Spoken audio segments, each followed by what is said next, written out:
Uh-huh. Tim Hager. 2 scrubbing brushes. Another pint. Where's your money? Well, 2 chimneys. Poster, would you deny drink to a dying man? A man should spend his money on food for his family. Mrs. Coggins, would you come over here? I want to show you a new piece of material. It's fresh off the Boston packet. And that fine quality. Now feel it. Be a wonderful dress for your little girl. Don't you think so? It's money, money, money with your Poster. Nothing but money.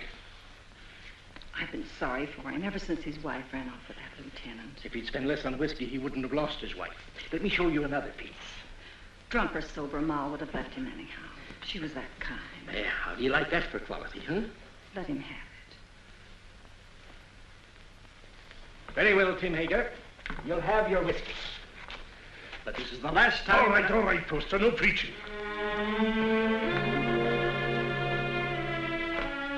It's his little girl I feel sorry for. Poor little Jenny Hager. Faster, faster! Can't you swim any faster?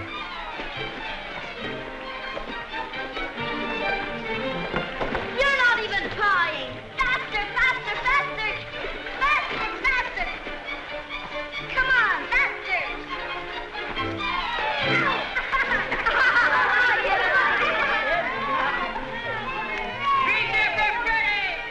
Jenny Hager, you made me lose! You always blame it on something. I hate losers. Come on, E-Train. Get ready and I'll race you. But Jenny, I can't swim. You'll never learn till you get out in deep water. But I'm gonna go. You're scared of the water. Oh, why don't you go help your father in the store? Measure out coffee and count wormy animals. You're no good down here. Go on, Ephraim. You can't swim till you try. Go ahead, Ephraim. He'll drown. I'm scared. Let's pull him out. No. No. He's scared to death. Then he'll drown. Who cares? What's all that racket about? Just look for it.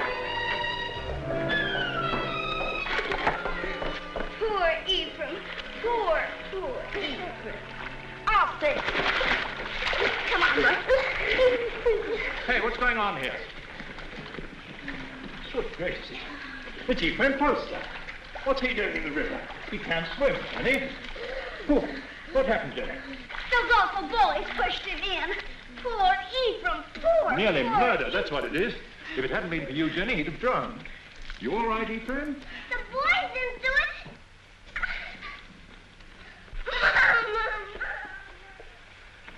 There we are. Ah, Tim, just in time. Huh? This little girl of yours is just... Tim Hager. Stumbling drunk in the middle of the day. You ought to be looking after you, Jenny, not going from tavern to Jenny? tavern like... I've no wife to care for either of us now. It takes money to bring up a fine lass, Your Honor. You mean it takes money to keep yourself drunk?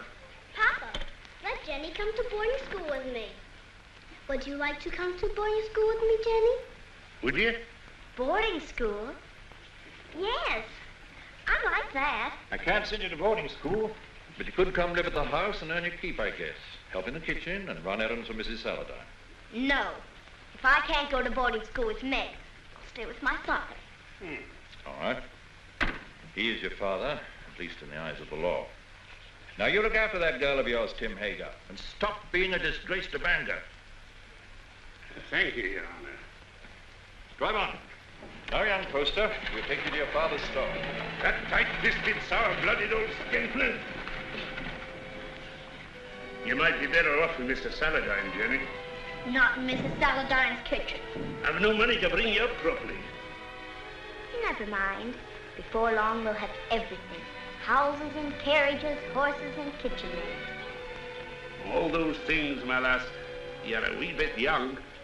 Just as soon as I grow up, we'll have everything we want. Because I'm going to be beautiful. Empty. Beautiful.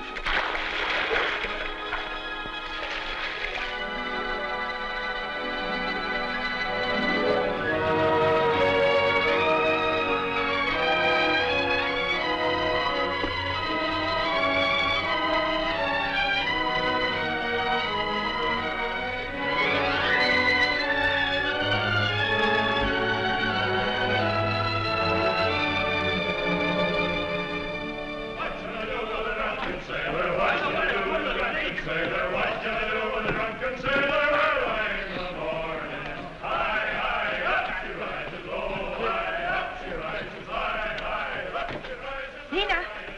Lena! How do I look? Nice, nice. Enough ribbon? Not for me, but the real ladies have different ideas. Oh, get some more color in your cheeks. And bite your lips whenever no one's looking. Men love red lips. Let's go down and meet the packet. Why should I? The sailors will all come up here anyway. Oh, but the best ones get picked off down at the dock. Listen, honey, with your looks, you don't have to worry. Why, you can get the youngest and the best-looking man on the river. I don't want the youngest. I want the richest. Jenny, that's a recipe for trouble. Don't worry about me. I can handle trouble. I know you can.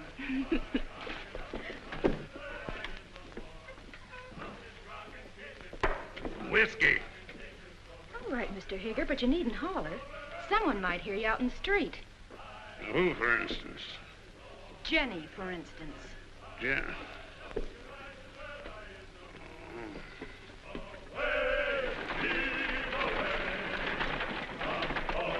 Put some life into those men. Come on. Heave! Away! Heave! Yo-ho! Heave! Away! Heave! Yo-ho! Well, Jenny, come down to see the cargo? It's exciting. We get used to it after a time. I suppose I import more stuff than any other man in the state of Maine. How many vessels do you think I own, counting the lumber barges? 56. Who told you? Somebody? Here, have some tea. Got a handkerchief? Oh, I don't need one. Take a good handful of it there. It's a present.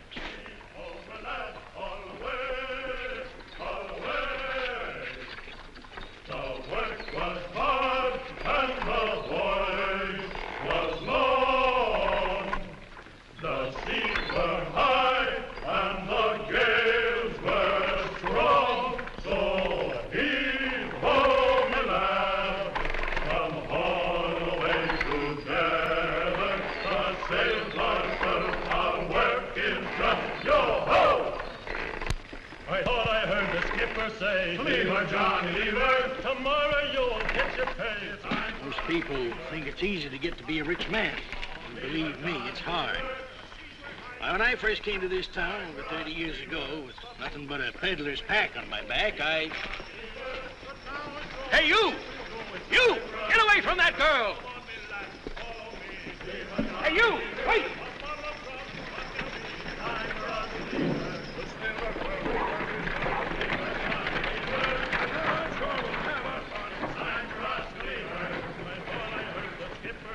Leave her, Johnny, leave her.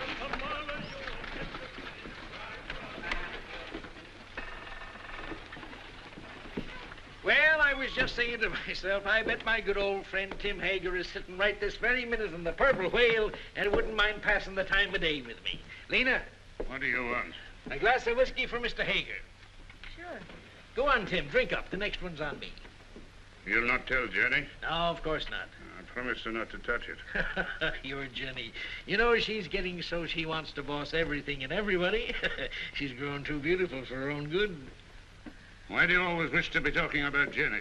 Oh. I don't think I like why you always want to be talking about Jenny. Oh, now wait, Tim. Give him a rum and whiskey. We're not bringing him a Jenny. I know what you're up to. I? Oh, why, I'm just a dried-up old herring. She's too young and beautiful. So is your lad. You sent him to Cambridge to keep him away from her.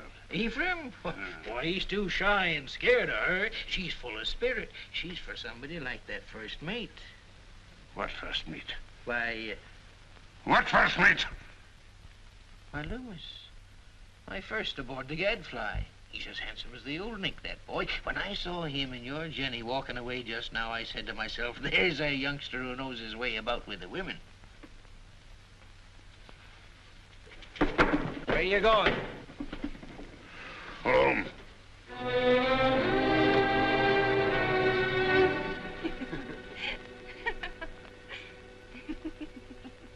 Good night. Oh, what I love the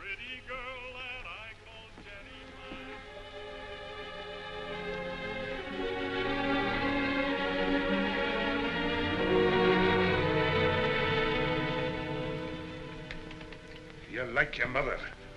A wanton. That's what you are. Just like your mother. You'd like to keep me here forever, wouldn't you? Well, you couldn't hold Mother and you won't hold me. Aye, but I will, Jenny. No. This isn't the life I was born for. Men like me. And it's the men who have the money in this world. When a proper man comes along. You take him walking in the dark and kill him, most likely. I know you don't want any man ever to look at me. But they do. You lead them on, Jenny. It's so easy for you to turn a man's head. Not with you at my elbow all the time. There've been dozens of proper men ready to take me out of this trap. But will you ever let me go?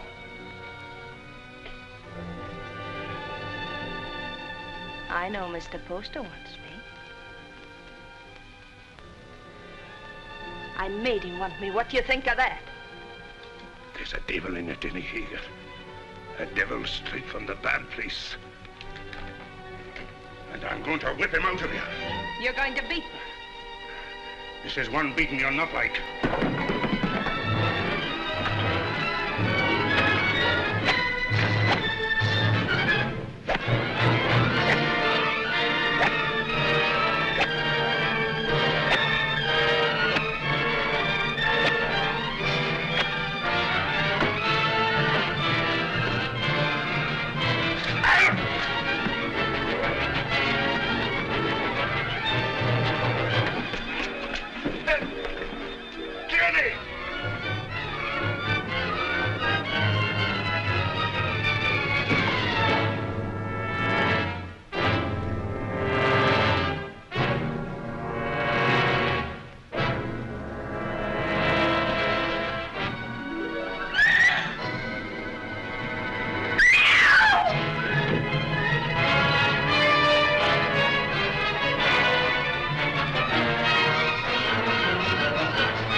Don't let him in. Don't let him get me. He'll kill me, Mr. Poster. What is it, Jenny girl? Who's after you? Father took after me with a whip. Land of promise, Mr. Poster. Come help her, Mrs. Hollis. There now, Jenny. Don't worry. Everything's going to be all right. You bathe her and rub some butter on them bruises and put her in my bed. Oh, that Tim Hager, he ought to be birched. That would take 6 men to do it. He's big, Mrs. Hollis, but no bigger than righteousness. If the town don't birch him, he'll be birched by the Lord. You showed good sense, Jenny, in coming to me. I'll do this. You stay outside. Oh, there now. If you keep on crying, your face will be all swole up tomorrow. And that's no way for a pretty face to be. He held me with one hand so that I couldn't move. And then he beat me until I thought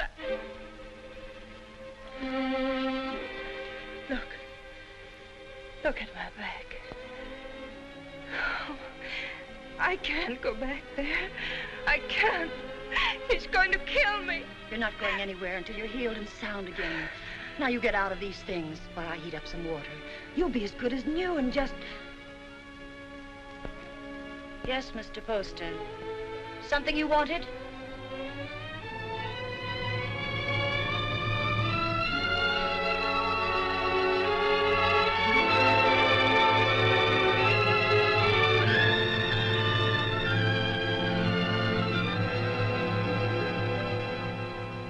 Drove her out into the night like a dog that wouldn't obey. Reverend, it's the rum that does it. We ought to scourge every tavern keeper out of town and into the river. If I had my way... We ought to be deciding about the girl, Deacon Adams. There's been enough scourging for one night. One thing is decided. The girl mustn't go back to her father. No. Someone must take her in. I would, only my daughter Mary doesn't like the poor girl. Then she's not for your house, Reverend. Make a bad situation worse. I guess we could use her to clean and maybe help in the kitchen. But a young girl eats like a man. It's more than victuals, Deacon Adams. Your wife has all the understanding in her heart that a man could ask. But Jenny's of marriageable age. Yes, that's bad. And yet we can't turn her loose on the town's charity. She needs a home. Well, yours is fairly empty. Oh, no. Leave me out of it. It wouldn't be suitable for me to take her into my house. I have no wife. You have a housekeeper, a very respectable woman. But she might leave me, and I'm not able to get another. We'd have a scandal in the town. Aye. No. Marriage is the only answer. And the answer to that is a younger man. What about your son Ephraim? They used to be so much together. Oh, he's a schoolboy, frittering away his time at college. She needs a responsible man. Well, there must be someone. A pretty girl always has a lot of friends. What good are friends? Most of them no older than her. It's our duty to find her a good home, an honorable name, regardless of the man's age. And it should be somebody with money. And by that description, Mr. Poster, you've named yourself. Oh, no. She turned first of all to you, Isaiah. Besides, I know you're not a man to thrust a suffering lamb back into the wilderness. Maybe she won't have me. She'll marry you, Isaiah. She's a sensible girl. And in the meantime... Mary! Mary. Bring me one of your dresses. Anything, only not too expensive. I'd be good to you, Jenny, if you married me. Like a father.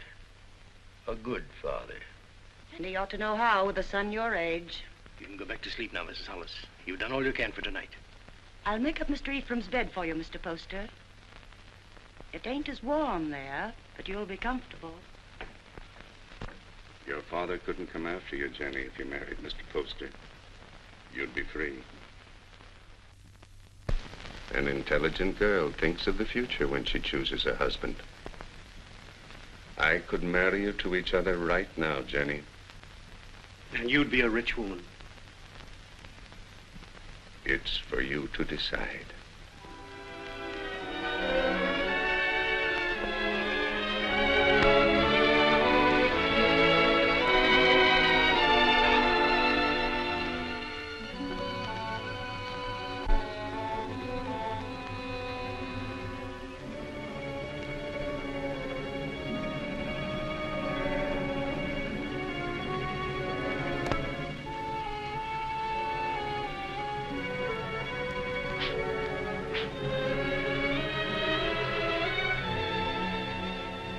And when my father died, I turned to the only friend I had, Mr. Poster. He was very kind, taking me into his home and giving you a nice young mother. Think of all that means, Ephraim. You must learn to say yes, ma'am, like a proper son, because I shall demand obedience and love. And if you refuse, my dear son, I shall punish you by not kissing you goodnight. Now, Ephraim, do come home and see what a fine parent I can be. I do think families should be close, don't you? Jenny. Why, Meg Saladine, come in. Oh, if you're busy, Jenny, I can... No, don't go away. I was just ordering something from Boston. Something to brighten up the house. How nice. Mr. Poster's a very lucky man. This has been a very lonely house for him. Oh, I'm going to make a lot of changes. Meg. Yes? Will you help me? Of course, Jenny, of course. The water glass always here.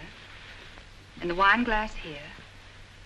And, oh, Jenny, you'll have to get rings for the napkins. Now, the biggest plate here. Money changes everything. All I ever needed before was a knife and a spoon. But you want to be a lady. Give dinner parties and entertain your husband's friends. I'm sure Cleopatra never bothered about napkin rings. She didn't live in Bangor. Oh, that wouldn't have stopped her. It wasn't by knowing how to set a table that Cleopatra got along. Oh, Jenny. Every time I say something true about men and women, you say Jenny. Why does a proper lady have to be embarrassed about plain talk? It isn't honest, and it makes old maids. Doesn't anyone here care about church? Judge Saladine and Mr. Poster are waiting outside, and I'm in the ladies' choir. didn't apply to me, that remark about old maids. I've already met my very special gentleman. He's not anyone in Bangor. His name's John Everett. He's Wood's boss for her husband. He's a very educated man. Is he young? A little older than I am. Good looking? He's beautiful.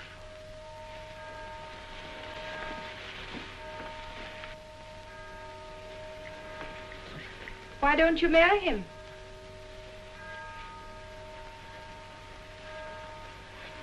He won't. He has no money. Oh, that's nonsense. Does he love you? Yes. And you love him? Then make him marry you. Oh, Jenny, I wish I knew how. He's not like the others. He thinks things out. I'd know how.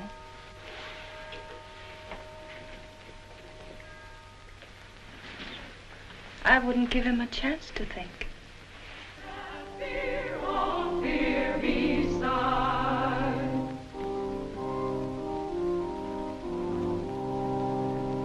Not what we wish, but what we want. Oh, let thy grace supply the good of Jenny Hager.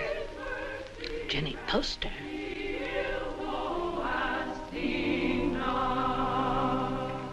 Before me sit the wealthiest families in Bangor. I've seen them before in the privacy of their homes and in their offices. When I came to them to ask for money to enlarge this church, they gave me not enough to erect a temple of branches on a hillside. And so again today, in the house of God, as they sit here with their consciences, I ask them now to pledge funds to enlarge this church. I cannot ask of the poor, but I can ask the wealthy, and the poor shall know the names of those who do not give. Mr. Poster.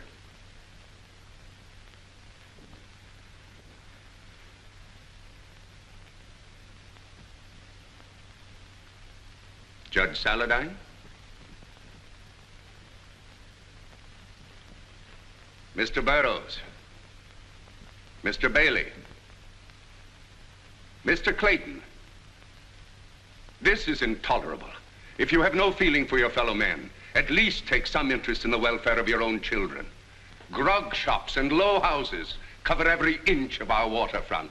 Our wealth is poured into Devil's Half-Acre, and our young men, your sons, have nowhere else to go. Give me a bigger church, and I'll keep them here.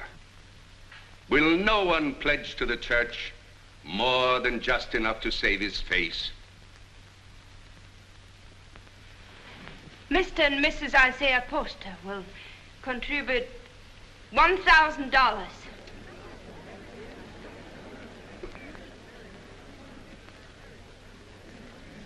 If the men of Bangor won't give to the church, the women will. Mr. and Mrs. Partridge pledge $500.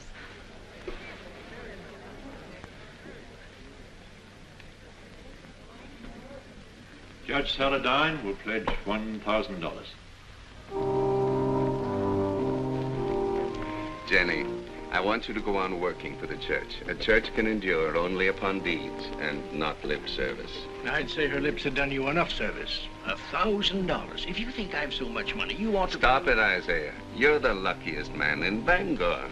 Oh, Mrs. Poster, I'm so glad to see the younger members taking an interest in the church, and I must apologize for not calling on you directly after you were married. That was a wonderful contribution, Jenny. He's a wonderful husband to let me make it. Good morning. Good day, Reverend. Good day, Reverend. Good morning. Good morning. Good morning. Tain't the money of mine, but I'd like to know what you're doing with it before you do it. I gave the money because I hate grog shops and what they do to people.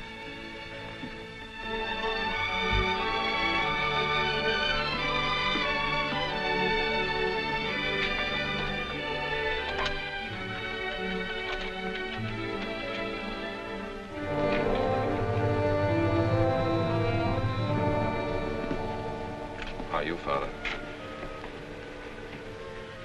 Hello, Mother. My name's still Jenny.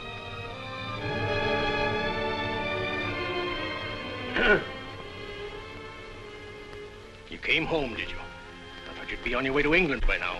Oh, England is full of architects. I knew you'd come home. Isaiah told me he sent you money to travel for a while, but I didn't think you would. I came close to it. I didn't know whether to mind your letter or mind his and go away. It's easy to see which one you thought more of.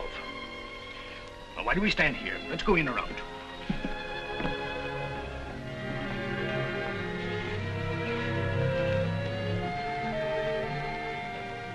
And let me do the writing to my son. Mr. Ephraim.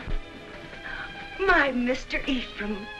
Why, you've grown as much as you ever will, haven't you? Oh, I'm stunted. They don't know how to bake an apple pie in Cambridge. You'll have one every day if only you'll stay here. He'll stay.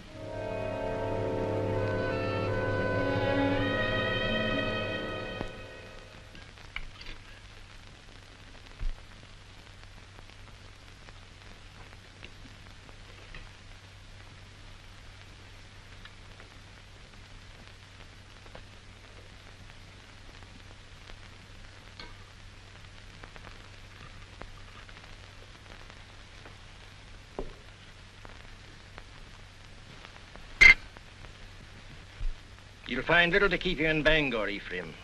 After your fine ways in Cambridge, you'll be hard to please in this town. I thought I'd come home and go to work, sir. Work? Yes. What's your time worth to anybody? What did you ever do but waste it? It wasn't wasted. He's an architect. And a good one, too. How do you know? The same way you know he ain't. You heed my advice and you'll go someplace more suitable to a gentleman. Bangor's a boom town. Loud, rough. Growing faster than law and order. Takes a strong, stubborn man to make his way here. We need gentlemen, too. For what? To tell you the kind of bonnets and doodads the Boston ladies are wearing? Yes. A young man of fashion would be very popular in Bangor.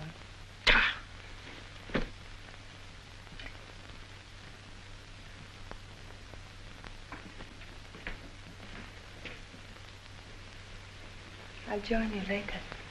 Well? Yes, Father. But you said yourself that Bangor was a boom town. Fortunes are made every day. Rich people will want fine houses. No fool in this town would waste his money on you. You heed what I said in my letter. Travel a bit. What makes you so angry with me? All I did was to come home. I get angry at you because of your ways.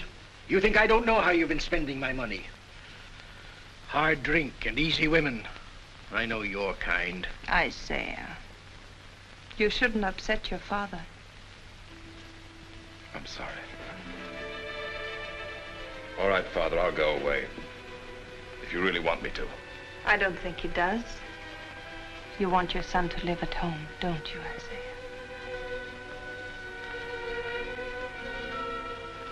I've got a headache from all this talk. I'll lock up. It's time we all got some sleep.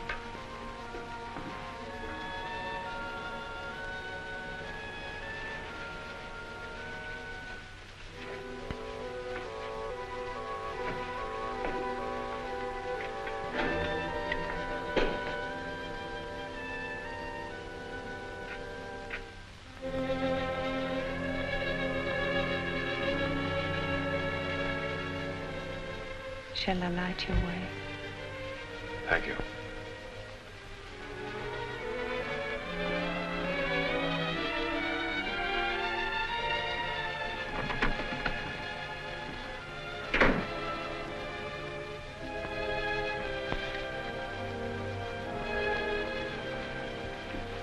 It's been a long time, Ephraim, hasn't it?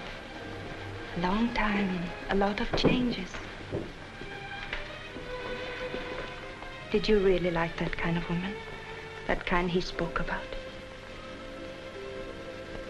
I'd rather not talk about it, Jenny. I used to see them near our house before I came here. I used to watch them and wonder about them. I can see how women would be attracted to you. All kinds of women.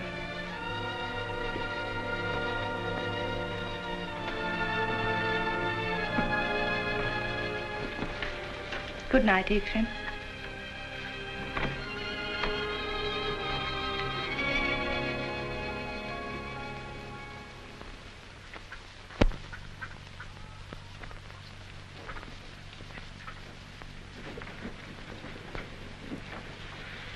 Got everything? Yes, all the groceries, but no spectacles. They're hard to find. I'll tell Dr. Mason to bring you a pair when he comes by tomorrow. All right? Oh, please, not Dr. Mason. He's a very good doctor, but he won't wait for his money. You're not to worry about money. Your husband worked for mine for a long time, and if Mr. Poster wants to send you a doctor and a pair of spectacles, it's his privilege. Mr. Poster?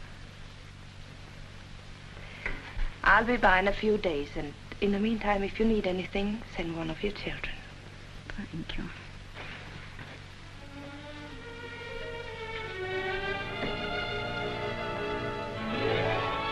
That's the way to hold your place in the town, Ephraim. And the people love you for it, Jenny. And I do want my husband and my son to be proud of me. Well, I wanted to see how you spend your days. Thanks for showing me. You've grown, Jenny. My father's wife's a great lady. I think behind Mrs. Isaiah Poster, you'll still find Jenny Hager. You remember Jenny Hager? Oh, that little ruffian? Well, she pushed me in the river right here. That isn't true. The others pushed you in. I pulled you out. Oh, that's right, you did. Of course I did. Didn't we always stick together? Ephraim and Jenny, side by side against the world. Oh, we had good times here, didn't we? Better than we knew. Shall I tell you something? I always think of this as our place, yours and mine. This is where we first thought we were in love. Yes. Silly, wasn't it? This is where you came to tell me your father was going to send you off to college. Yeah. And I said it was because of me. And I said he'd never separate us by sending me away. Oh, Jenny, the things I said. Of course, if you'd been home the night I came to your house, I would have been married to you now. Let's go out.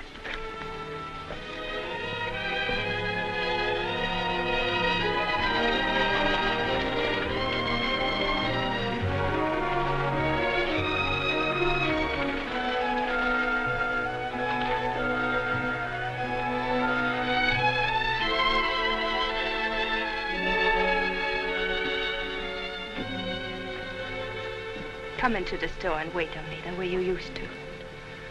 Another time, Jenny. I want to go up and talk to Father.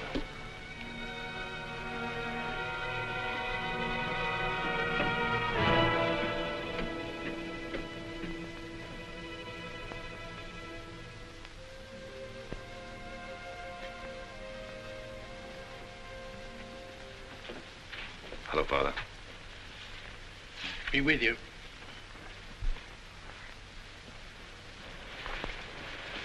What you been doing all day? Oh, driving Jenny around. Mighty popular in Bangor, isn't she? She does a lot of good. Spends a lot of money, you mean? If you really minded, you could put a stop to it. You're very happy with her, aren't you? Yes. Father, I'm going to take your advice. Bangor's no place for me.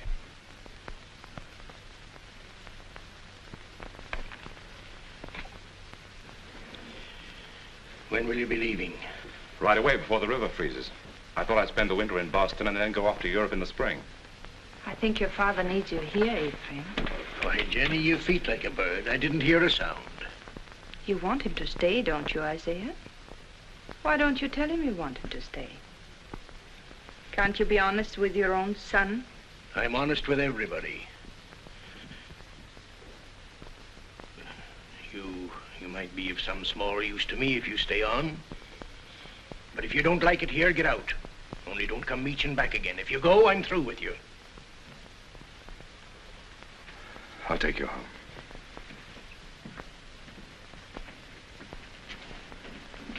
Don't work too hard, Isaiah.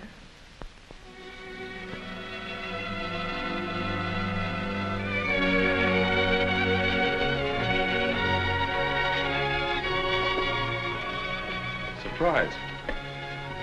When Bangor's Lady of Mercy goes out to deliver her packages, her sleigh should fit the season. That's a confession you've been thinking of me. Of course I think of you. Yet you've been avoiding me. Careful. Paint. Put it down.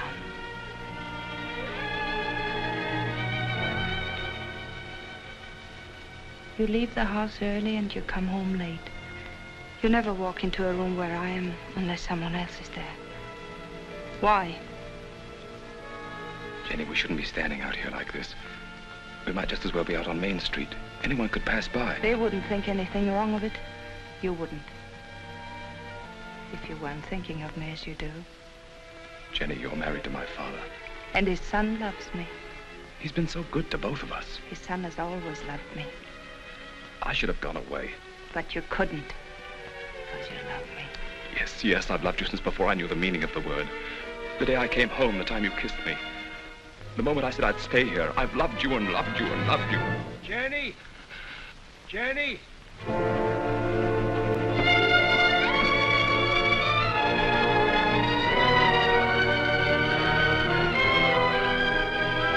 Jenny! Father's very ill. Send for a doctor.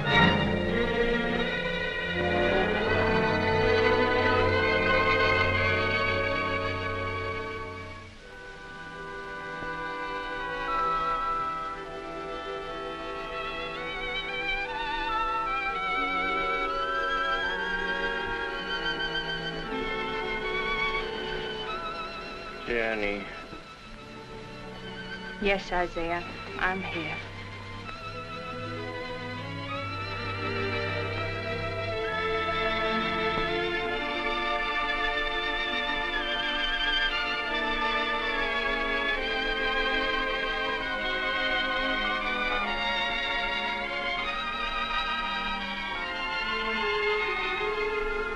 You keep this up and you'll fall in your tracks. Go to bed, child. Get some rest. No, I'm strong. Stronger than you think. I'll be all right.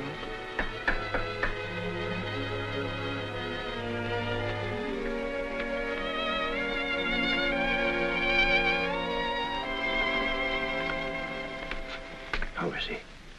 Just the same, sir. Is there any possibility of speaking with him, Jenny?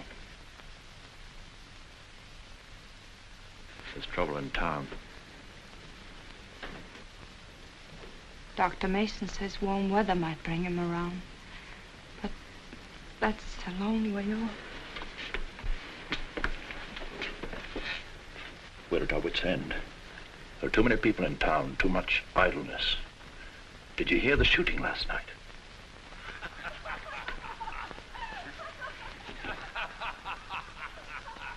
That's the sort of thing we're up against. Lumberjacks coming to town between jobs with rum and women on their minds. He told us 2 years ago we should have a police force. We should have listened to him. Well, Jenny, take care of yourself. Meg sends you on love.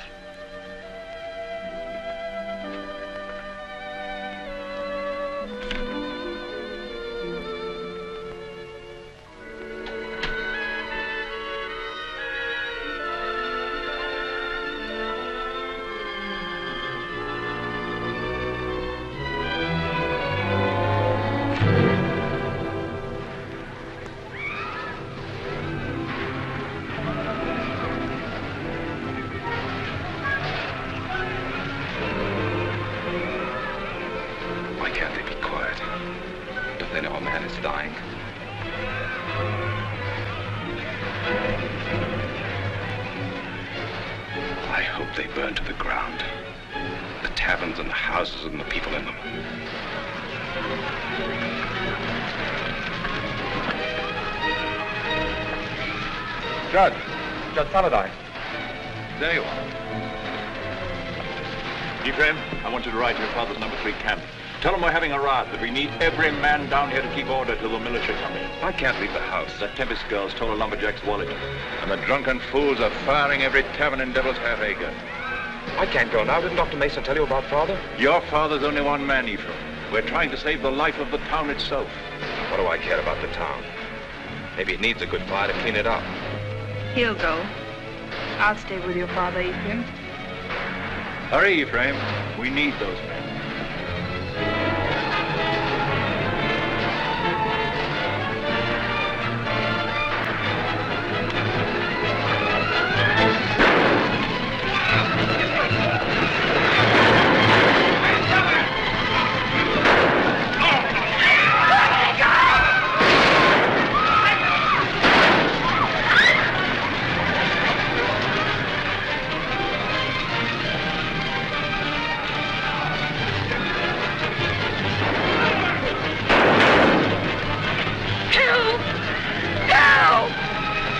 Jenny!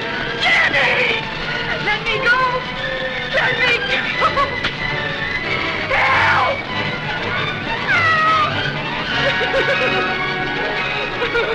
Smoked you out, didn't he? Where's my money? I didn't take it. I didn't take it. Where's my money? Let's give her a bath. That'll lose her tongue. Let her go. Keep out of this, ma'am. People are getting hurt. I didn't steal his money. He was drunk in the back room. I only came in to take away the glasses. Anyone might have been there before me. It'll have to be mighty fast to get in a man's pockets before you. $100 a hole when there's work. I say dip her in the river. Come on, what you do with it? Oh, Jenny, let her go. I'll give you the money. You're Mrs. Poster. Yes. It's nice to meet the gentry, ma'am. But I'm not so sure I'll be happy just to get my money back. We want to know what's going to happen to her. Since I'm giving you the money, it's my right to decide that. Why do we gibble and gamble upon it? There's the girl, there's the river. Let's give her a bath. Wait. We'll be waiting for your store to open in the morning. The money isn't there. We're coming up here and collect it.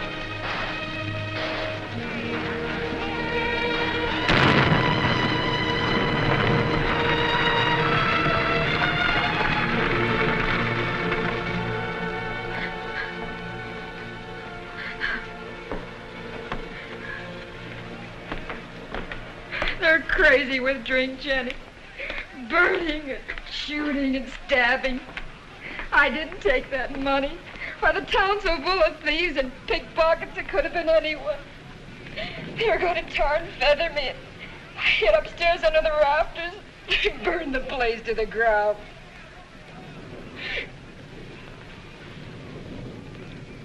If I'm to go up to Camp 3, I better leave now. I want to be back in the morning.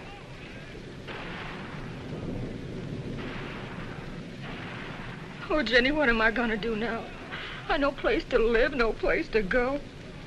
It isn't right, Jenny, to be smoked out in the streets like an animal. I don't want you to worry about it, Lena. I want you to rest. Lena, do you remember the house I used to live in? Well, I want you to stay here for the night, and tomorrow you move in there. Won't cost you a cent, and if anyone should bother you, you come to me. Oh, you're good, Jenny. That's why you come up in the world. That's what I tell everybody about you.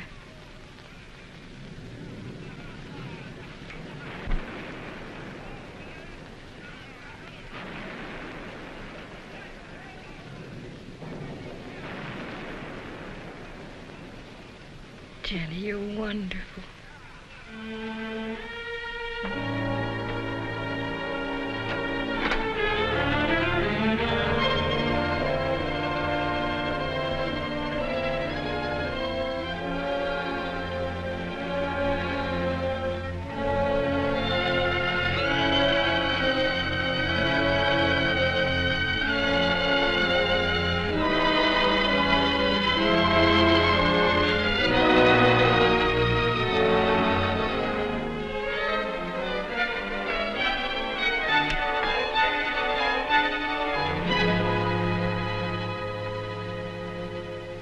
Are you going to take the carriage or the brown mare?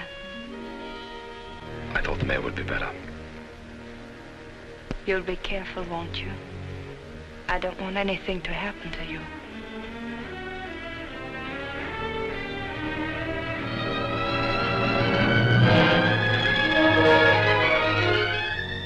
Mrs. Poster? Oh, Mrs. Poster?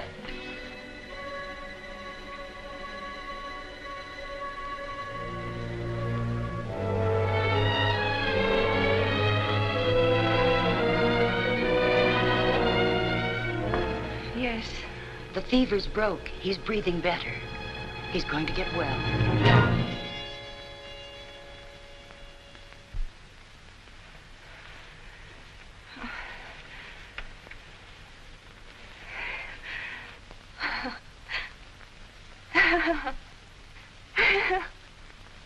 Jenny, my poor child. You've been so brave. But you mustn't break down now. You mustn't.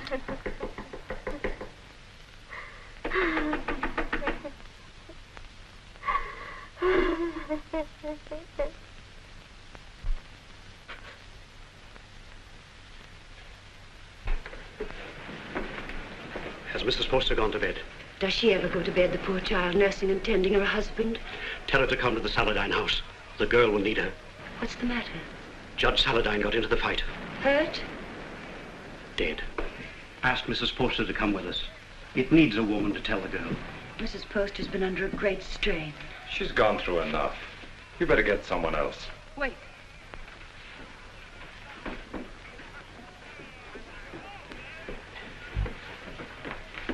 Pack my things and send them to the Saladin house. I'll be spending the night with Meg.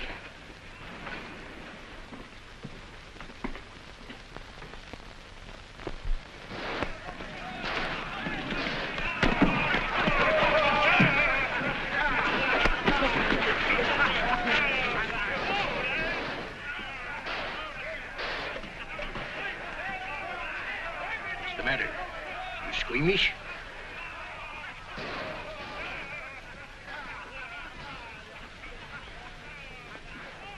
They're still fighting. Can't someone ask for permission to bury the dead? I did. So we all sit about and wait for the liquor barrels to run dry. The loafers and drunkards have taken over the town. And for 3 days, a man like Judge Henry Saladin can't be carried to his resting place. There's a fine victory for rum. Don't talk like a fool. When those woodsmen come in from the timber, they want some excitement after the winter's work. You take away their pleasures, they'll go to work in another part of the country. Which only proves that we've got to have a police force, some sort of city government, that's all. You've been too tolerant a man, Isaiah Poster. Too interested in lining your pocket. When my lumberjacks come down from the hills, they'll patrol the town till we get them decently harried. Why don't you lie down for a while? You worried about me, Jenny? That you'd found out what kind of a tough old timer I married.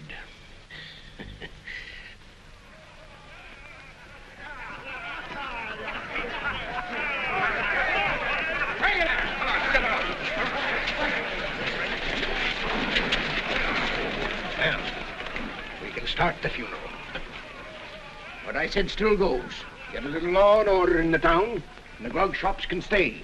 It's good for business. Where are you going? Those are my boys. Going to give them orders.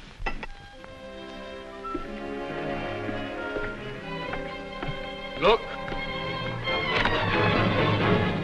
Oh, I say, are you hurt? You all right, Mr. Poster? Yes. Now, John, I want you to take some of your men ahead of the funeral procession, put some alongside and some at the rear. Keep it all as quiet as you can. The funeral should seem peaceful. Jenny, this is John Everett, my wife. You're Mrs. Poster? She sure is. How do you do? John. I thought I heard your voice. Meg, Darling, I'm glad you're here. it's terrible about your father. I hated your being alone when it happened. I pretended to myself that you were with me. It gave me strength. But if we don't have the funeral soon, I'm afraid I'm going to break down. Reverend, we can start now. I'll tell the others. There'll be no more trouble. Now John's here. Meg, you'll come to our house this evening. You'll be with us, won't you? Thank you.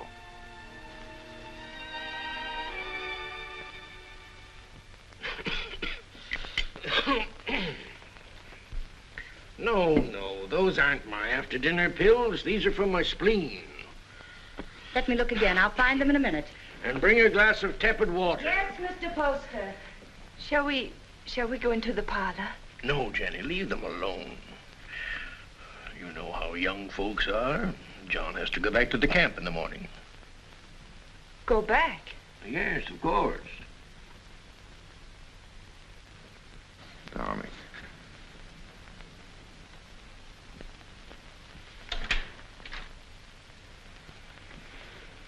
Our lovebirds have closed the door. The pills, Mr. Poster, and the tepid water. Thank you. Huh? Why must you send him back when he's the only man who can keep order? Because I need him up at the camp. He's a woods boss, not a policeman. Of course, if your business means more to you than the safety of your home and family. Jenny, he's got to get that timber cut. That's all there's to it. I'm sorry we were so long, Jenny. I thought you and Mr. Poster would come in. I wanted you to be alone. Surely you can stay in Bangor a few days. I'd like to. She needs you. Well, I'm afraid I'll have to be away for a little while. She won't be alone. I'll take care of her. till you come back. Well, thank you. That's very good of you. I don't want your father to trade these for whiskey. They're for you and your sisters. Mother said to say thank you and God bless you. I think you ought to go around to the kitchen and thank Mrs. Hollis. After all, she feeds the chickens. And there's room in the basket for a slice of pie. Would you like a ride in my carriage, Jacob? I can drop you off on the way home. As soon as I get the pie.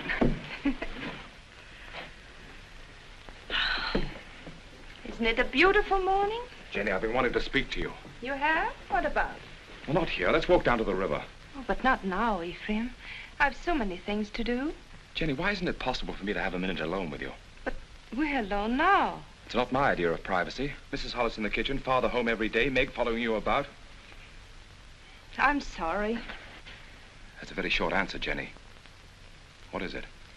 Have you seen somebody else?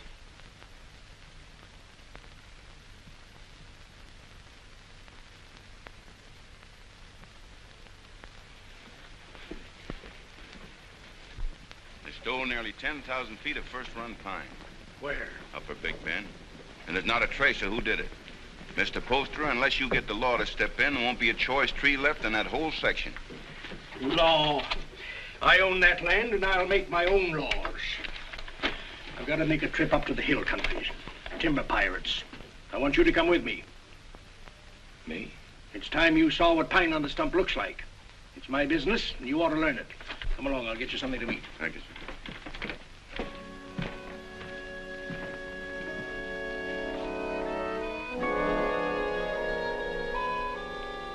Jenny, What are you waiting for?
I can't see why he insists on my going.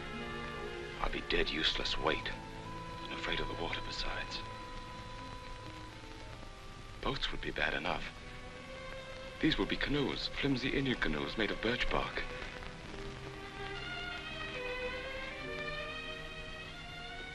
Jenny, I can't admit to him that I'm frightened. Tell him not to take me along or not to go at all.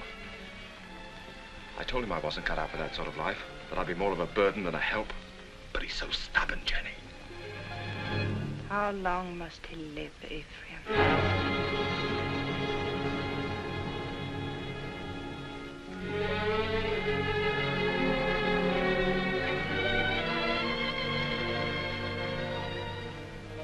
How long must he live between us?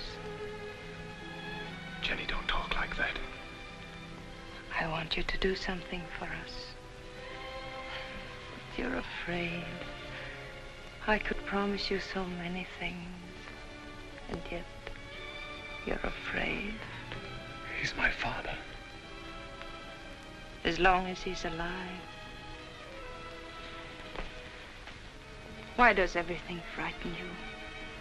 You're going to make me very angry. And if I get angry and go on wanting you the way I do, I might tell him what happened between us. Nothing has happened between us. No. But which of us will he believe? Jenny, you couldn't. You know what that would do. He lived a full and useful life. It would be a pity to see him die, but a greater pity to see his life ruined. With a lie. We've been living a lie, Ephraim, and I want to be done with it. I want you to return alone.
You'd never get here.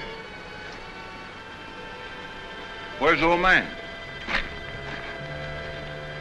Where's your father? What happened? What happened? He make old man die. Now, we go through swift water. He afraid. He stand up in canoe. And the canoe turned over. Mr. Poster was too weak to swim. They fought to see which one would get that bailing bucket. I guess you can see who won. He's dead? I guess he is, ma'am. Where's his body? Must have settled in the quiet water further down. I'm sorry, but we hunted all we could. I'm sure you did. That's the whole of it. Except what Mr. Poster here can tell you. If they hear of anything, they'll let you know. Thank you. Jenny, believe me, it wasn't my fault. I was afraid. You know how afraid I am of the water.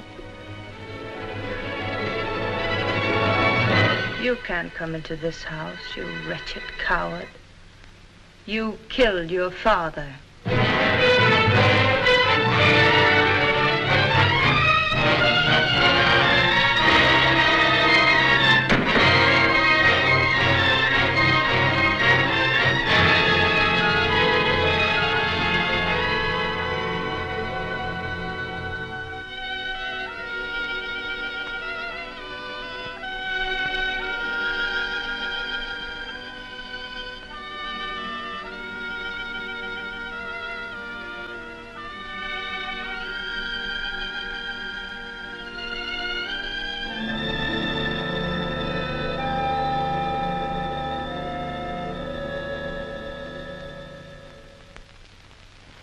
My husband was a fine businessman, but it never occurred to him to provide for the handling of his fortune after his passing. Well, there'll be no cold, unfriendly bang telling my woods bosses what to do. No disrespect intended, Mrs. Poster, but it's a man's world we live in up in the woods, and we don't rightly see how a woman fits in. Duncan's right. Right, man. You'll go right on living in your world without interference. I'll own the properties, but you'll take your orders from your superintendent, John Everett. That's fine. That's fine. That's a great honor, Mrs. Poster, but My husband would have selected you, so I'll do it in his place. Thank you for helping me, gentlemen. This will be the first time I ever worked for a woman. Go down in there.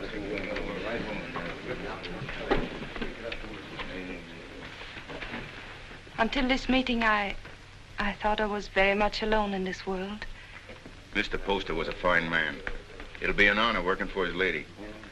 We won't give you any trouble, Mrs. Poster. Good day, ma'am.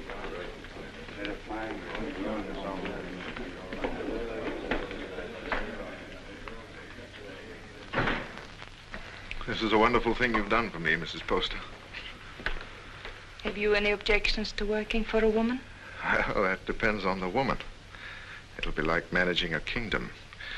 Mr. Poster used to think of whole townships as other men think of acres. It really is a kingdom he built up. It's too bad. Too bad there's no heir to take the throne? Yes. Poor Ephraim. I never gave him a chance to explain. I accused him without proof. What more could you need? They saw him do it. I didn't. And I know he loved his father. You've got to stop brooding over it, Mrs. Poster. You'll only harm yourself, and it won't help Ephraim. I saw him on the street last week. He was drunk. And Dick and Adams were shouting, "You've chosen your damnation, and eternally damned you'll be." There wasn't anything you could do to save him. You're very tired, Mrs. Poster. I won't be after today. I've placed my troubles on your shoulders. Please carry them well for me.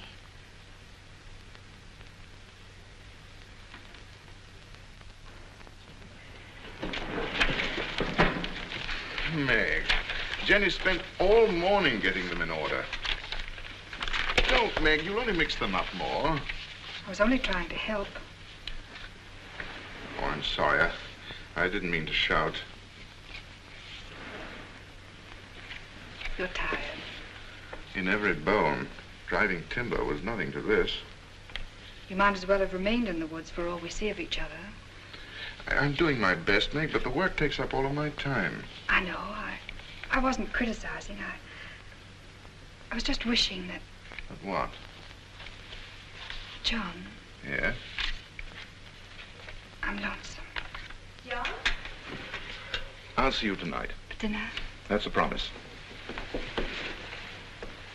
Meg, I haven't seen you for days.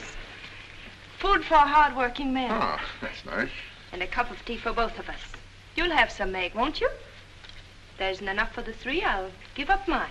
The accounts receivable are all mixed up. I had them in order, but then the wind came in. Oh, later. You haven't eaten since morning. Meg, your man doesn't take care of himself.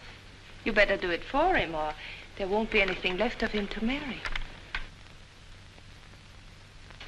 John, there's a rumor that a company's being formed to build steamboats. Is that going to affect us? Not while water freezes, because then steam's no better than sails. But steam trains, Jenny. Just think. There'll be one to Old Town, and one maybe to Holton, and definitely one coming this way from Augusta. And we can load our wood right on our own trains and get into market weeks before the ice breaks. We'll outsmart everyone in the business. There'll be no stopping us once we get started. Jenny, you'll be the richest woman in New England. Then we'll have to make you the richest man. What's happened to Meg? Meg?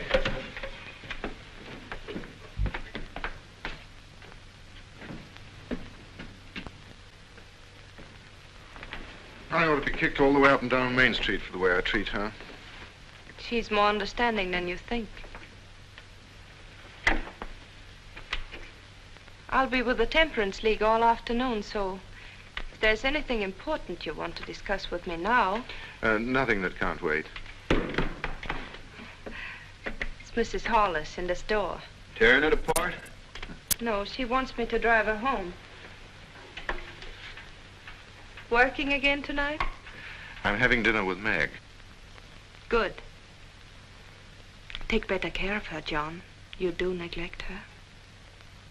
Goodbye. Bye.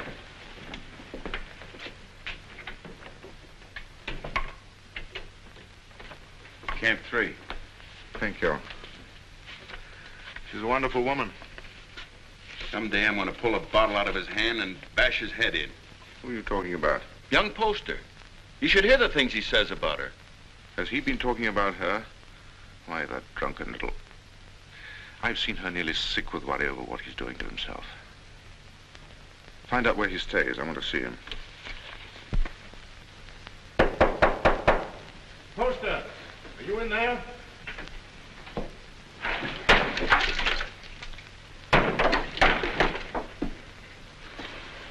Huh.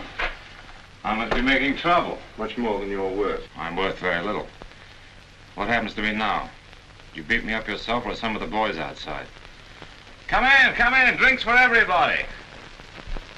No one out there. We're alone. That's much better. No witnesses. I had witnesses when I killed my father. That made her very angry. When did you last eat? I have my food. How do you like your new job, huh? I like it. She hasn't got you hooked already, has she? You'll kill yourself drinking all this stuff without any food inside you. Come on, let's get something to eat. You're doing me out of my dinner. She doesn't know I'm here, and she didn't tell me anything. That's a lie. No one does anything unless she's back of it. I knew what was going to happen. I was afraid of her. I wanted to leave. She didn't have to worry about that. I wasn't man enough to run away. You in love with her? I happen to be engaged to someone else. What difference does that make? Jenny was married to my father. She told me one night she'd marry me if he died. You don't believe a word I say, do you? You're like everybody. No one will believe me. Go on talking. The night before we were due to start, she made love to me till I was nearly crazy. You don't believe that either, but it's the truth. I've always been scared of the water. Even when I was a little boy. Jenny knew that. I was scared in the canoe on the trip, and I couldn't eat or sleep anyway from thinking of her. I only remember being in the water with a bailing bucket holding me up, and somebody grabbed for it. I beat him off till he sank and drowned. I didn't know who he was.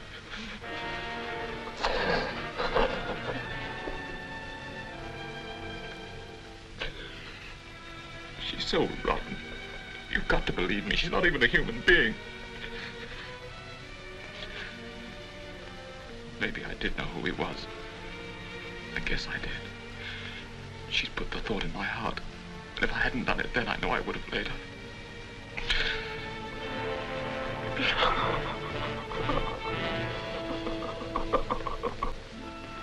I don't know what you're talking about.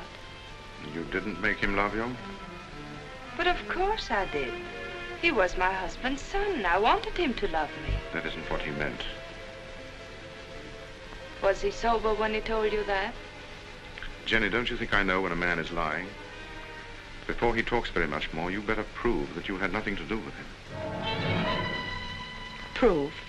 To whom? To the town. The town. Is that what you want? Come back with me to his shack. I want you to face him. Now. But...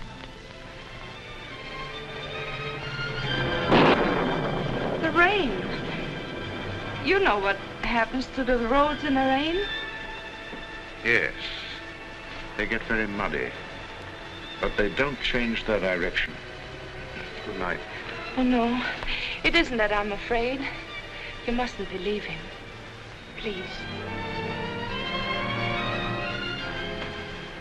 All right. I'll go.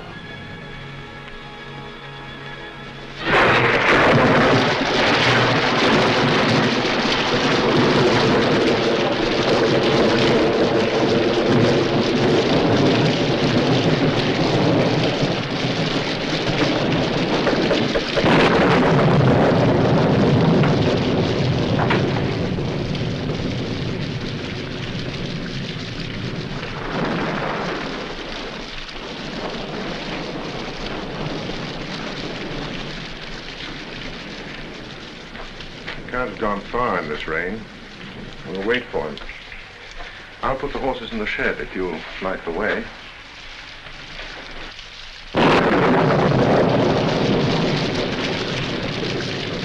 See if the shelter's clear.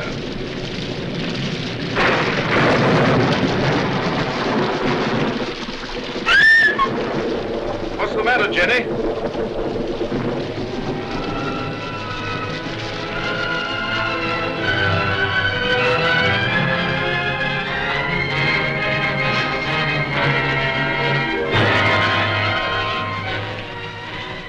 Don't look, Jenny. I did that. I drove him out. Jenny. Don't say I didn't do it. If I would have said one word to defend him, others would have listened. I killed him. Didn't I? Jenny, please.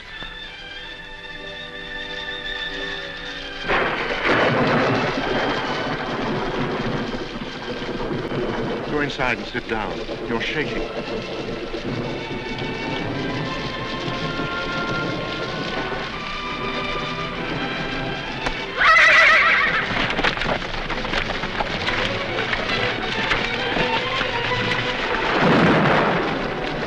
What was it? What happened?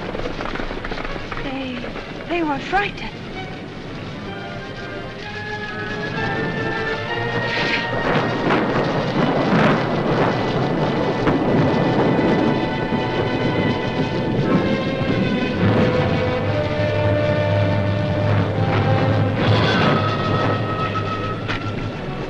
We're 10 miles from town, and we'll have to walk.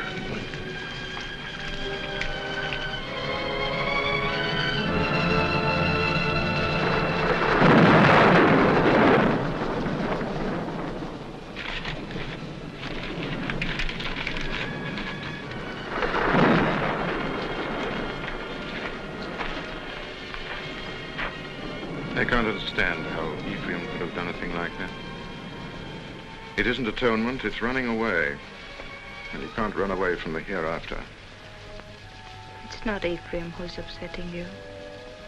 It's because you're here with me. Well, aren't you worried about your reputation? It's a small thing to worry about after that. You better try to sleep.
They were about 2 miles down the road, standing under a tree and waiting for me.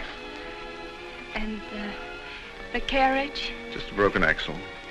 I can fix it in an hour.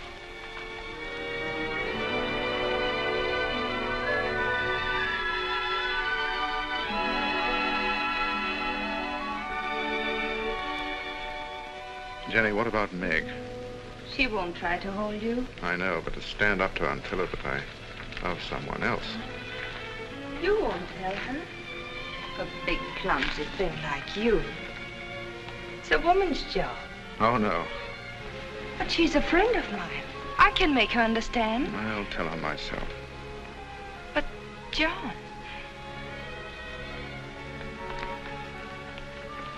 I'll tell her myself, Jenny.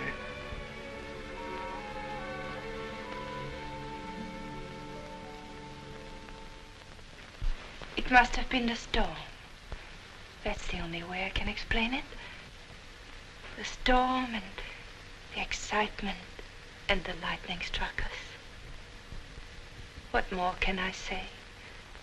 It's nice that we're such friends. Makes it easy to talk this over. There's nothing to talk about. I love him. But if you still want him, he's yours. You know that. You know I'd give him back to you if you asked me to. I suppose I'm a fool. Why? I should have realized that when he said he loved me, he must have said the same thing to you just the day before. Oh, he didn't.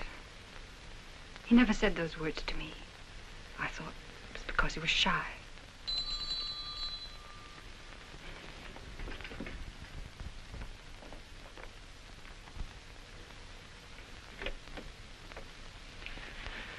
Hello, Meg. Come in. I just wanted to explain why I didn't come to dinner last night. Right after you left the office, Alex Duncan came in.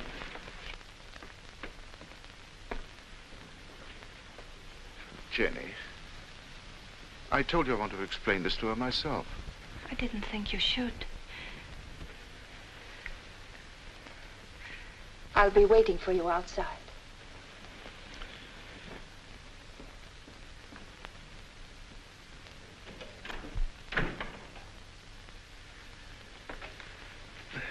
I didn't want it to happen like this, Meg. I wanted to be the one to tell you.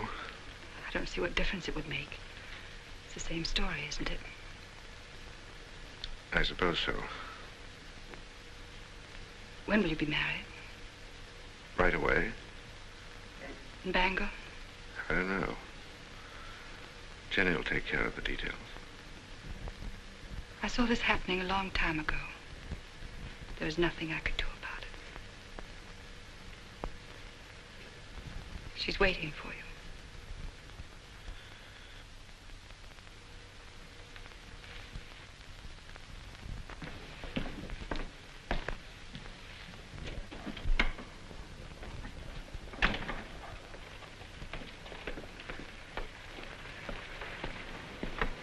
Jenny, how could you do a thing like that? I thought if you came here alone, you wouldn't come back to me.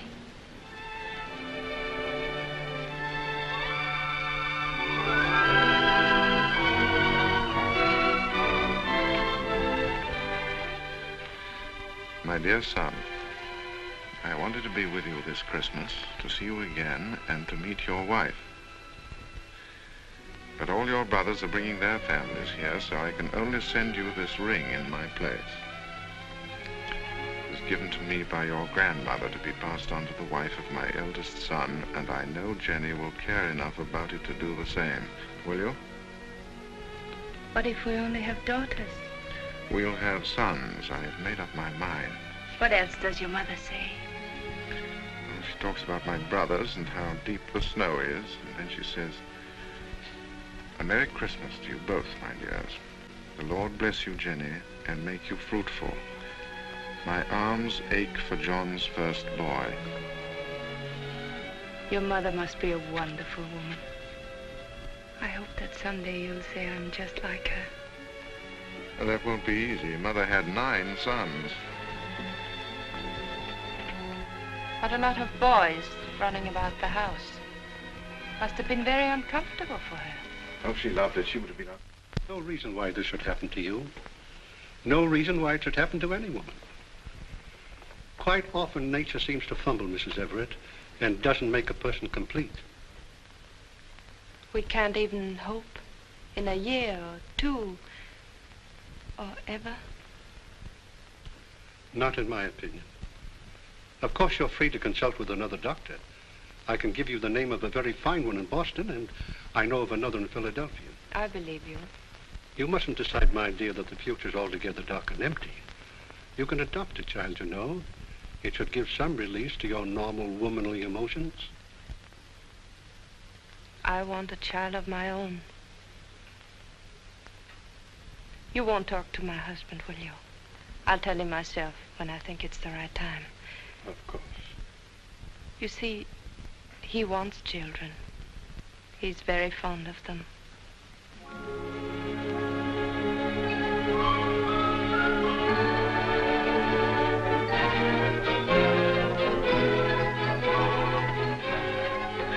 I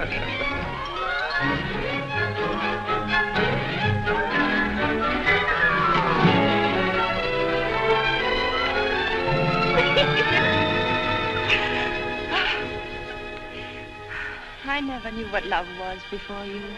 I know now. I was never married to Isaiah at all. And Jenny, I want you to forget Isaiah. I want you to forget your whole life before I came into it. You know, a lot of new furniture isn't going to change that house. Why do you want to go on living in it? Oh, but it's a good house, John. It'll stand for a long time. At least until we know just where to build another. Well, I'm not finicky about where it'll be.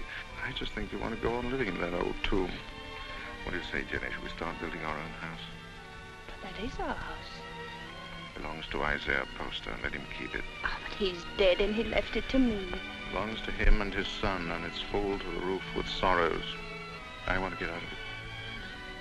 I want new rooms and more of them. And for the sake of our children, I want light and air. There are enough rooms now. Which isn't the right house, Jenny. It's too close to Devil's Half-Acre. It isn't the place to bring up children.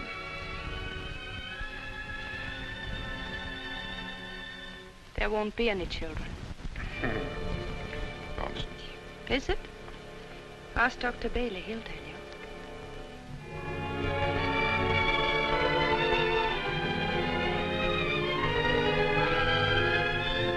Seems there are some things we haven't talked about. When did you learn this? Some time ago. What exactly did Bailey say? Oh, I don't remember. Makes a lot of difference, doesn't it? How do you mean? Between us. Doesn't make any difference at all. There are many things a husband and wife can live for. That's very sensible, but I wonder what you'll think in a few years from now. I'll think that you're more beautiful than ever, and that I love you very much.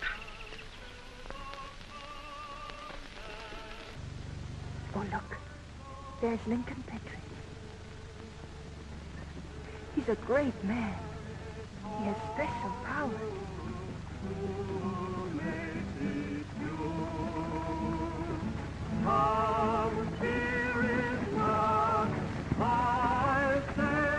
The darkness so great that you thought your sin was hidden.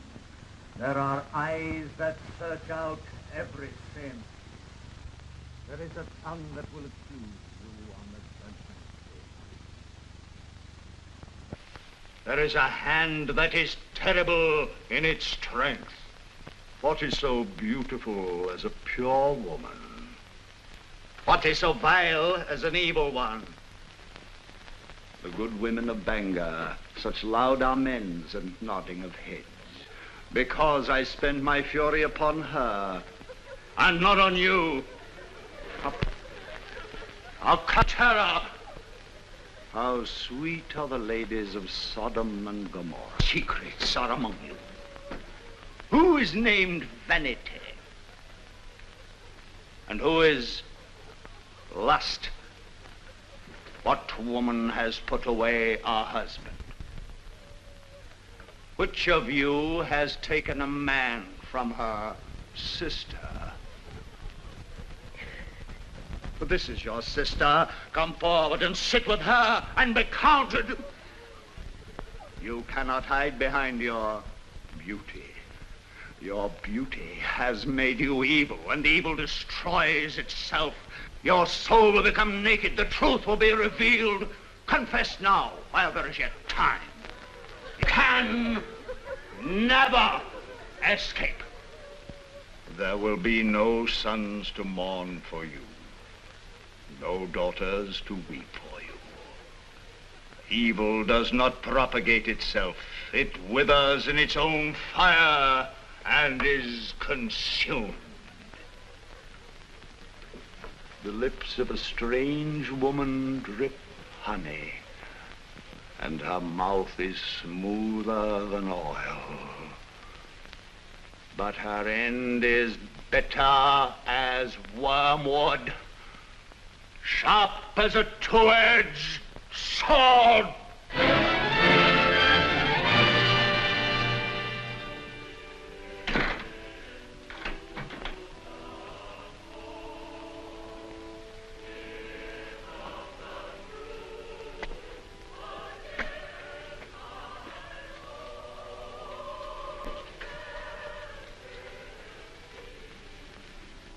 What's the matter, Jenny? I want light. It's so dark. Why do you go to those meetings? It's not like ordinary church going. You come home exhausted and afraid. He was talking to me. Straight to me. Darling, what is it? The pit he talks about isn't down below, it's up here. I don't know why I listen to him. He tries to trap people. Tries to make them admit things that aren't true. He's not any better than the people he talks about. No, he's right. The town is becoming a sinkhole. That horrible man. To say to me what he did. He wasn't talking to you. He was talking to people like Lena.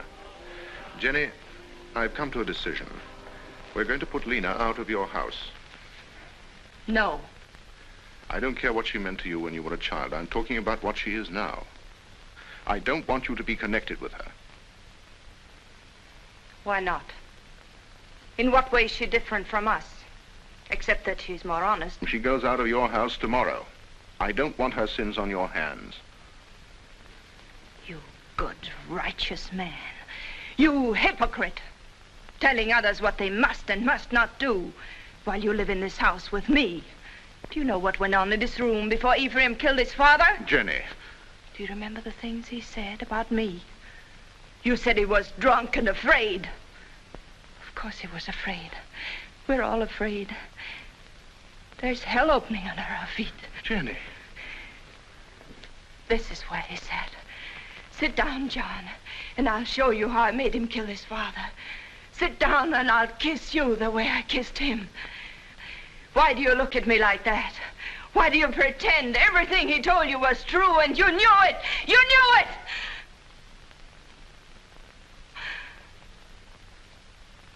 Oh, I don't know what I'm saying. Oh, I'm sorry. I'm sorry. Go to bed, Jenny. Please, go to bed.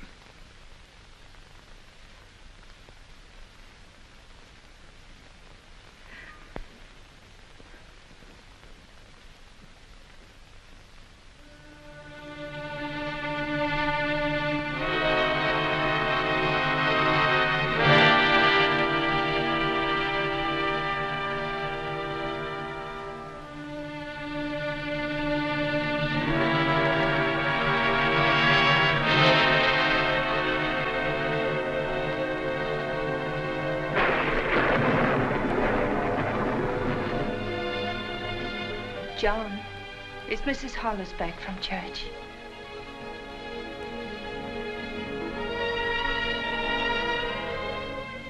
John, it's time for bed.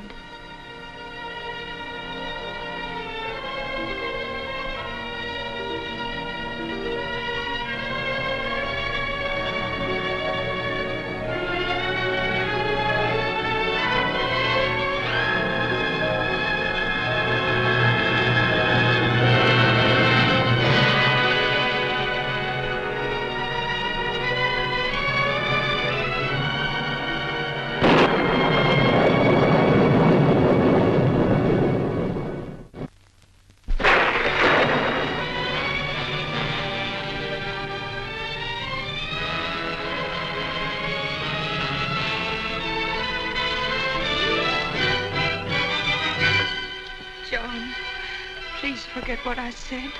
You know I couldn't have done it. I never believed it.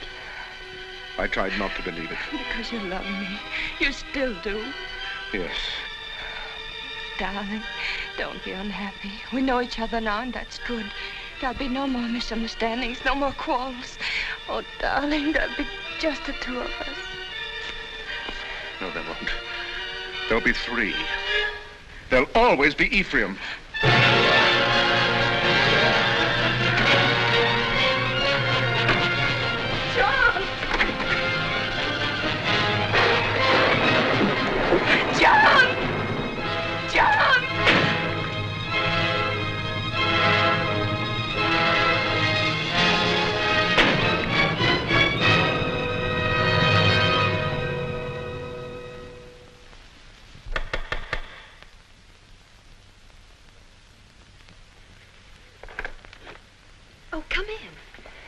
Mary, I'm looking for Mr. Everett.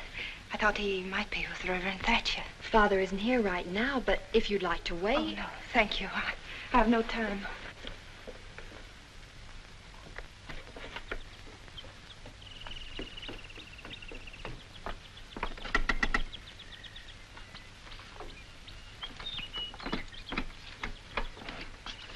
Good morning. Is Miss Saladin home? No, Mrs. Everett. She went out.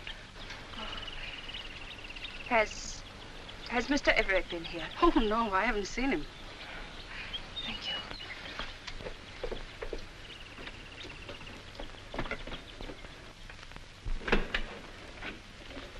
Oh, I thought it was Mr. Everett. Do you know where he is? He didn't come in here, ma'am. I slept here last night on account of the rain, and you're the first one in. Mr. Everett tells me you're sending a school teacher up to every camp with more than 2 families. That's a handsome thing to do, ma'am. Guess you're mighty fond of children. Duncan, who did sleep here last night? Was it you or Mr. Everett? Ma'am, I told you. Oh, that's just another one he has. He sometimes... He wore this hat when he brought me home from church last night, and he wore it again when he went out for a walk. Now, why aren't you supposed to tell me where he is? You put me in an awful fix, ma'am. I promised him... Duncan, he isn't well. Couldn't you see that? What good is a promise to a sick man when it keeps his wife from helping him? Is that the trouble with him? I kind of thought he looked funny around the eyes. Where is he? Well, I'm not telling you, mind you, but that'd be the wrong kind of hat to wear up in the pine country. Where in the pine country? Fire watcher's cabin. Indian Hill. When will he be back? I don't know. 2, 3 days, I guess. Said he wanted to go up there and think a while. Oh, I got a loose mouth. That's my trouble. Makes 2 people I told where he is. Who is the other? Miss Saladin. Miss Saladin. Came in here about an hour ago and dug it out of me just like you did. Said she saw him last night alone. Acted like something was wrong. Next time he trusts me with anything, it'll... It was very good of you to come up here, Meg. But there's really nothing you can do to help me. No one can help me but myself. My whole life with Jenny has been the act of running away. I ran away from the woods where I belong. And again, I ran away from the truth when Ephraim tried to tell it to me. I forced myself not to believe him. I understand. If you had, you never would have married Jenny. No. But this time, I'm not running away. Right or wrong, my place is with Jenny. I love her, and I'm going back to her. John, I'm glad. Because I believe that her love for you has made her as good as everyone always thought she was. Shall we go now?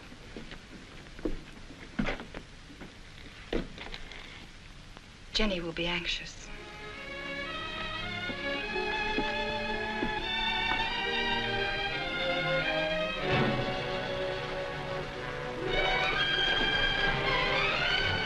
It's Jenny.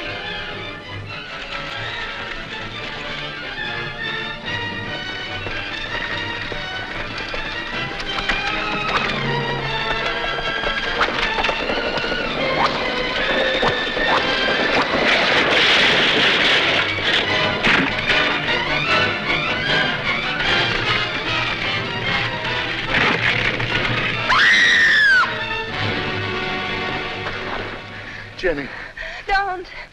Don't move me. John. Don't talk now. Meg, hurry up and get a doctor. Camp 3. I I saw you with Meg, and I know. I tried to hurt you. I wanted to hurt you. Don't, Jenny. Lie still. You don't know how I loved you so much. I'm afraid. Oh, John, where will they bury me? Jenny, don't talk about dying. Don't let them bury me with Poster. Or Ephraim, don't let them. Jenny, you're going to be all right. There'll be a doctor along and we'll take you home. I know. They'll bury me with Ephraim. They'll bury me in that house with Ephraim. And Jenny, darling, listen to me. Nothing's going to happen to you. Not now or ever. As long as I'm with you. And I'll always be with you. I never went away.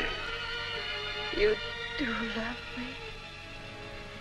I love you more than ever. I wanted so many things. I wanted the whole world. But it was really only you. Jenny. Jenny.